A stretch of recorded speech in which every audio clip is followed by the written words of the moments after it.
quarter of action, nag-umpisa na rito sa Big Dome. Brought to us by Motolife. First preference service call 370-6686. Unang ofensiva, walang nakuha ang Raynor Stein. Talk and text with an 8-point lead. Wants to bring it back to double digits dito sa pag-umpisa ng quarter number 2. Castro. Out to Ivan Johnson. He has 1-3 in this game. This one is way off the mark.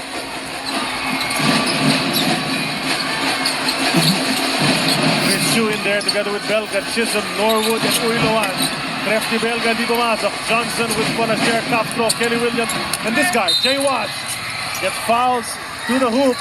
So now as we take a look at this play. Oh, time to shine move ito. Hatid sa atin ng Raynor Shine Sunroof, gloss roof paint. Make your roof durable and shiny with Raynor Shine Sunroof. You were saying. Itong ginagawa ni Ivan Johnson is really running down the floor. That's the intangible thing sinasabi niyang gagawin niya in game number 7. You know, playing more on the outside. He has to impose his will on the inside as well. Free throw to Jay Watts. Hatid sa atin ng Smart. Live more. Tama yung sinasabi mo, no? Pag hindi ka makashoot ng maayos, kailangan mag-contribute ka in some of those other departments try to help your team get a victory. O tama yun, because in game number 6, na-out-rebound ka, talk and text ng Raynor Shine by 14. That's right. In a game where talagang kulang na kulang ang contribution ni Ivan Johnson.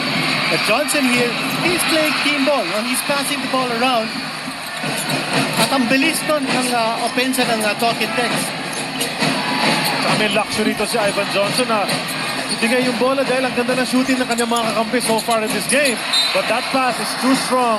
Hinahandle nila po na share. Turnover for Talking. Properly, kaya wala silang breakdown na nakukuha.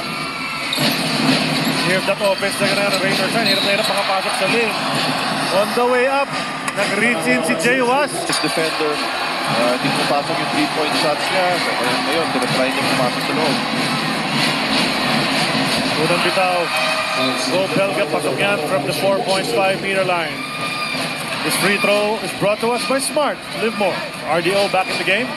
Para kay Coach Jong with Chico. Free throws very few no first period. Ang talk and text 3 out of 3. Ang Raynor Shine 4 out of 6.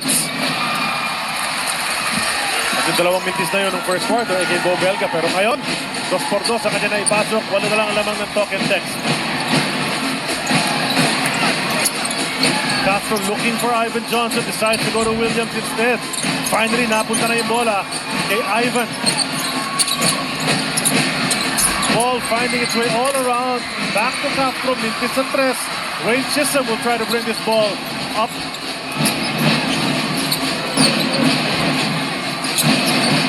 Belga looking for Uiloan. Sets from 3. That's short.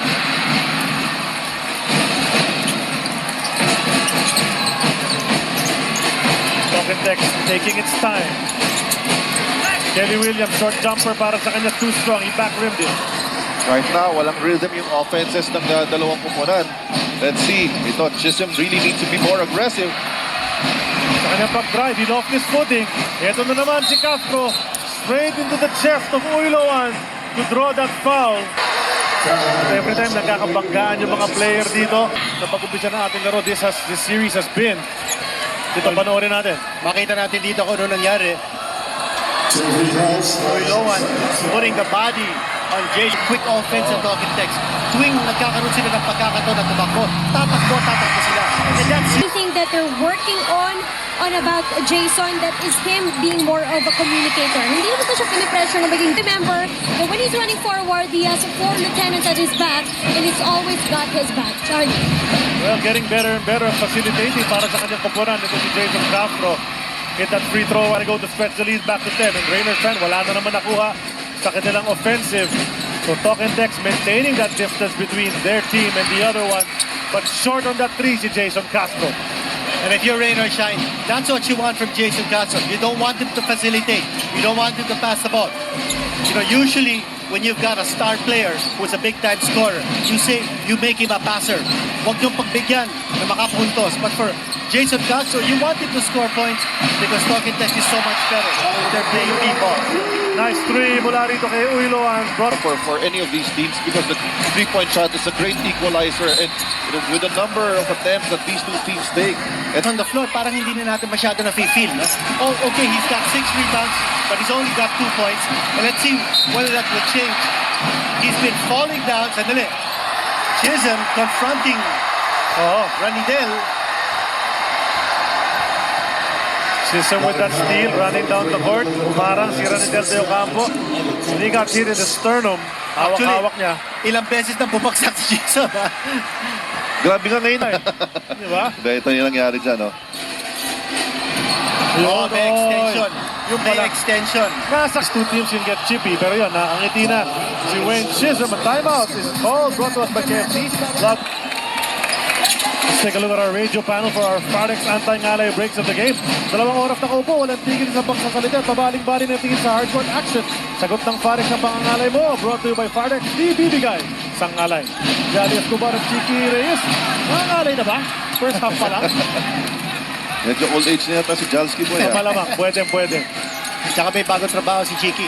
Masahista. Yun na nga. Talking text on the attack. They're leading by just 7. Led by as much as 16 earlier in the ballgame. Bonachero lets fly from 3. Short yan sa rebound. Uy, Luan steps out of bounds. Oh, that's a push. Mula rito kay Kevin Alas. Scoring really has slowed down in this quarter. You know, they started out as, you know, napakainit itong talk and text. Ngayon, medyo nag-level down na, no? 5-4 pa lang ang score dito sa second quarter. Well, you're seeing that si Ivan Johnson, the part of talking text, selling the high screen, but he's really not rolling. Tuloy hindi siya napapasahan. At kung sakasakali man napapasahan siya, he's looking to make the extra pass. He's not looking to score. Pinahirapan ni Canuelas Roses si Norwood, pero andun si Chisholm para ligpitin yung Mintis. Down to 5 ang lamang ng talking text. Rainer Shine is knocking at the door. Ivan Johnson, spin move. Binagsak dito kay Matt Canuelas Roses. Shot high off the glass. Yun ang sinasabi ko pinito, rolling to the basket after that ball screen. Pero hindi siya nag-score. He opted to go for his teammate. Well, maswerte siya, no? Na ipasok ni Canuelas yung tira. But that was a hard shot ni MGR. 7:08 remaining, second quarter of action. Gabe Norwood may tangan ng bola, go to Iloan. If you look at that defense ng Talk and Text, talagang in the face of every Rainer Shine left the painter. Eye in the sky play, Jericho Cruz not able to handle it, and they go the other way. Ranidel bring up the rear. Ngayon, Drumaev, change direction, losing it. And it hits the foot of Gabe Norwood. Mananatili ang bola sa panig ng Talk and Text. 13 seconds on that shot clock. Here's an Amaya Steps best play brought to us by Amaya Steps. Amaya, kaya ko na.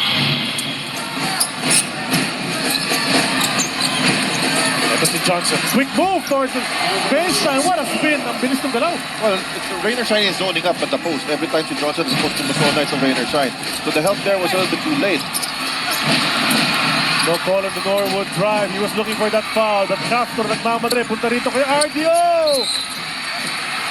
Unable to complete the play. Pero nakadraw naman ng personal from the Elafto Painters. And RDO will find himself back at the line. He's got 8 points in the game. Chance to break into double digits. Here's a smooth move play of the game brought to us by Schick. Free your skin. At yun ang hinahanap natin, no?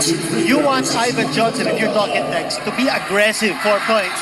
But Ivan Johnson's offense is badly needed. Lisa, anong balita dyan? Charlie Bounder to loosen up the Rainer Shine defense on them. Yung mga bagay na yan that will allow his scoring to come to him instead of him hunting the scoring, which he did in game number 6. Charlie. Hindi ka makakashoot ng maayos, gawin mo yung iba mga contributions sa... You do other things. That's correct. You know, in fact, you have to balance. Sometimes, pag masyado ka naman pasa ng pasa, magiging predictable ka rin. And he's an import. So he really needs to let the defense, keep the defense guessing on Game number 6 already. Saan tumanggap ng inbound under 6 minutes remaining in the second quarter. A big question mark dito, no, for Rainer Shine. Ano kaya? Maglalaro ba si Jeff Chan o hindi? Tama. Jeff Chan, of course, when he plays, Rainer Shine wins when he scores in double figures.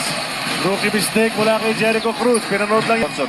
And then you have those mismatches at the post with Ranidel de Ocampo. Takbuhan sa bola. Stopped out and he will stay with Rain or Shine.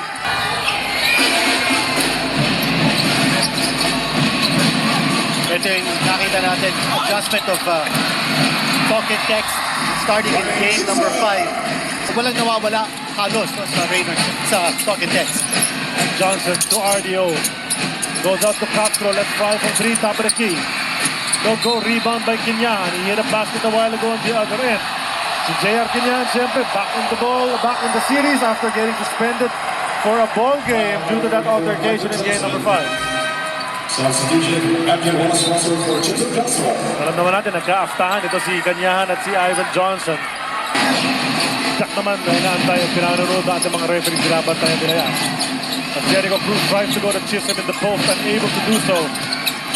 Jericho, the pass. It's tipped away once again, ilang beses na. Hindi lalabas sa stat sheet yan, Richard, yung mga tapik-tapik na yan. Yes. Pero it's working. That's right. And they intimidate from guards and Rainer's side, attacking the basket. Parang free throw lang, Andres. Ni Ivan Johnson, natin sa atin ang PLDT Hotel bed upgrade to That shot.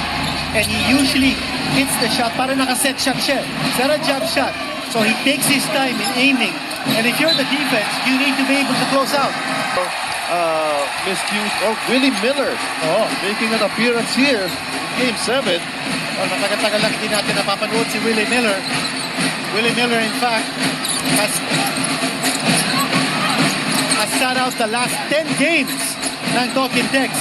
His last appearance was in the game against Barako. matagal-tagal na yun. Johnson and Aranya had a little clash just a while ago. Kaya naman nag-react ang crowd dito sa Big Dome. Now on the other end, Lee creating space, fading away. Vintis yun. Follow up si Kinyan. Nullified sapagat na nulak sa rebound si JR. Ayun na nga, no? Break not going the way of rain or shine. Yung overall defensive atmosphere na dinadala ng Talking Text sa laro. And it's causing a disruption of the rhythm ng Raider shot. RDO absorbing the contact mula rin doon Kinyan. Going at it. Kinyan gustong bumawi. Punta na naman sa poste. And you know, Chisholm has been having difficulty handling that ball on the entry passes. It's tipped away. It'll stay. This tough shot is brought to us by DeWalt Power Tools. Guaranteed tough. Hindi naman yan. Andun yung bantay. Pasok pa rin para kay RDO.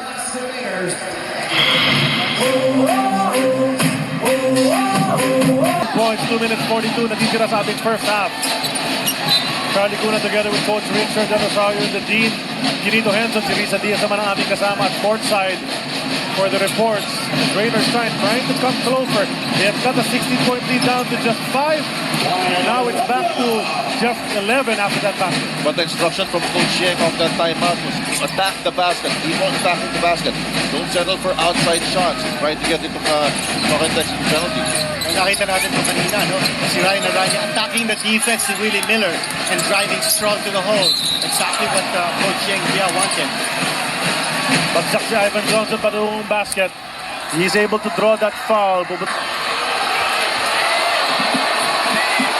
Former Atlanta Hawk, his team, former team in the NBA, now tied at 2-2 with the Brooklyn Nets.